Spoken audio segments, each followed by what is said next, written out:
Hi అందరికి praise lord. ఇదిగో ఈ దినమున నీవు విరిగిపోయి, నలిగిపోయి, తృణీకరించబడి, వెలివేయబడి, ఆ లోకములో అందరి చేత ఛీ!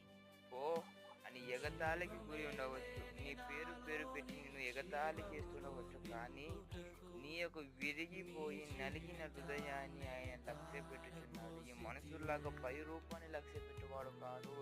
నీ హృదయాన్ని లక్ష్యపెట్టువాడు. ఇదిగో నా మాటలు వస్తున్నాయి, నీకు వినబడుతుంది అంటే ఆయన నీతో మాట్లాడుచున్నాడు.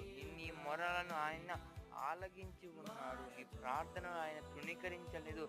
ఆయన హృదయపూర్వకంగా స్వీకరించున్నాడు. నీ కోరికను సిద్ధపరచడానికి నువ్వు చేసిన ప్రతి ప్రార్థన కూడా ఆయన చెవికి వినబడి ఉన్నది. కంగారు పడిపోతూ విరిగిన హృదయానికి ఆయనకు అప్పచెప్దాం. విరిగి నలిగిపోయిన ఈ మనస్సుని ఆయనకు అప్పచెప్దాం. ఆయన మన కాపరి, మనం తృణీకరించక స్వీకరిస్తాడు. ఆమేన్.